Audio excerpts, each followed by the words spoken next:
The unreliability in the Gospels.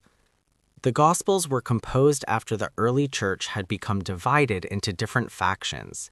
They composed to propagate the special teachings various schools, and their authors showed no hesitation in tampering with the earlier documents and other traditional material regarding the life and teaching of Jesus to bring them in line with the views of their schools.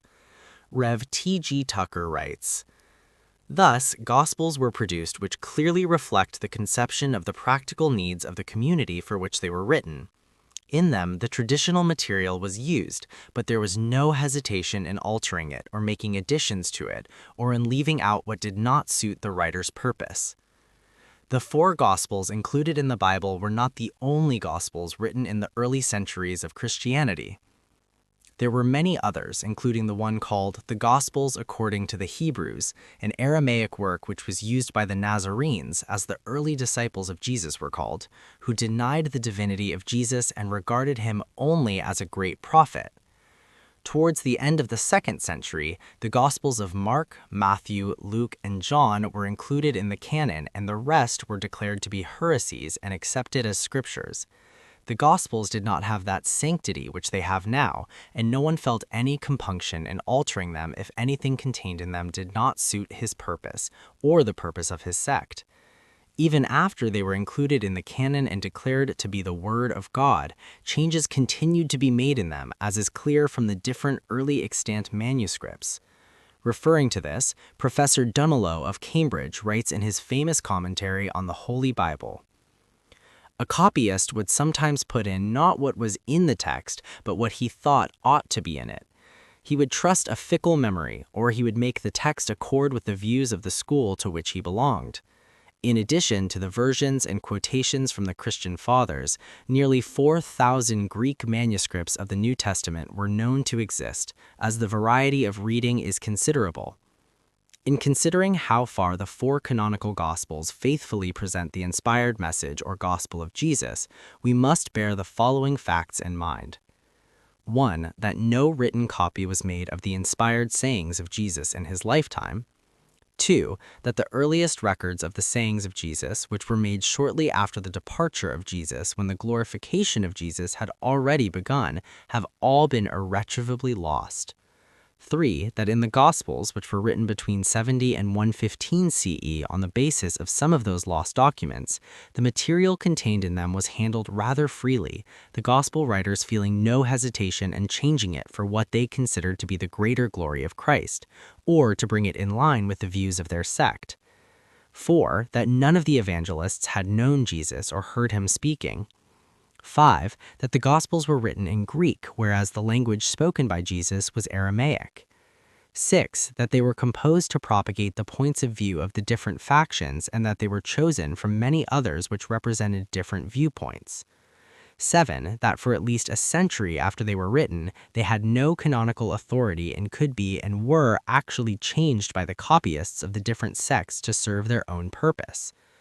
8. That the earliest extant manuscripts of the Gospels, Codex Sinaiticus, Codex Vaticanus, and Codex Alexandrinicus, belonged to the 4th and 5th century, and no one knows how much the Gospels had been changed during the centuries in which no manuscript is available. And 10. That the Gospels taken as a whole are full of contradictions. These facts disclosed by distinguished Western scholars go to show that the gospel of Jesus, by which we mean the message that Jesus had received from God, has not reached us in its original form. The four Gospels included in the Bible cannot be considered identical with the inspired gospel of Jesus. The manner of their composition and the circumstances through which they have passed are such that they cannot be relied upon to give us exact knowledge of what Jesus had said and taught. C.J. Cadu sums up the position in these words in his book, Life of Jesus. In the four Gospels, therefore, the main documents to which we must go if we are to fill out that bare sketch which we can put together from other sources, we find material of widely differing quality as regards credibility. So far-reaching is the element of uncertainty that it's tempting to down tools at once and declare the task hopeless. The historical inconsistencies and improbabilities in parts of the Gospels form some of the arguments advanced in favor of the Christ myth theory.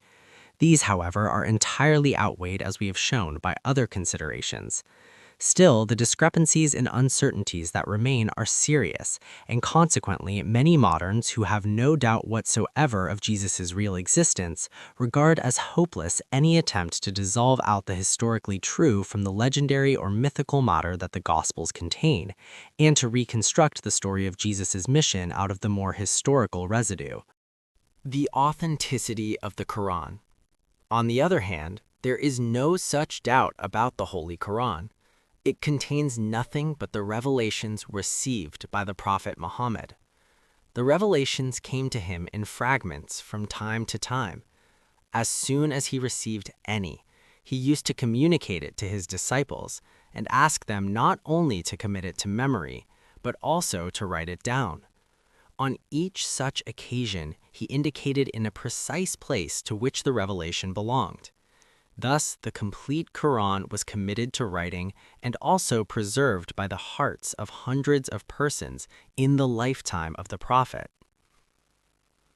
After the passing away of the Prophet, Abu Bakr, the first caliph, charged Zayd ibn Thabit with the task of preparing an authentic copy of a book.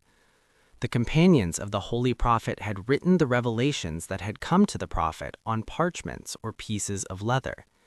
Zayd ibn Thabit collected all these and, after comparing them with what the followers of the Prophet had learned by heart, compiled a copy called Mushaf, bound leaves, about the genuineness or correctness of which there was absolutely no doubt. At the order of Usman, the third caliph, 7 copies of the Mushaf edition of the Holy Quran, again confirmed by the memory of those who had learned it by heart, Hafiz, were prepared and sent to the different centers of the vast Islamic world. One of these 7 copies is still in existence in Tashkent. The Tsarist government of Russia had published it with a facsimile reproduction, and we see that there is complete identity between this copy and the text otherwise in use all over the world. The same is true of the other extant manuscripts of the Quran, complete or fragmentary, dating from the 1st century of the Muslim era. From the time of the Prophet to our own time, the practice of learning the whole of the Quran by heart has continued unbroken, and the number of Hafiz can now be counted in the world by hundreds of thousands. The result is that no scholar, Eastern of Western, Muslim or non-Muslim, has ever cast any doubt on the purity of the text of the Holy Quran. Even such an unfriendly critic as Sir William Muir writes about the Quran, there is probably in the world no other book which has remained 12 centuries with so pure a text.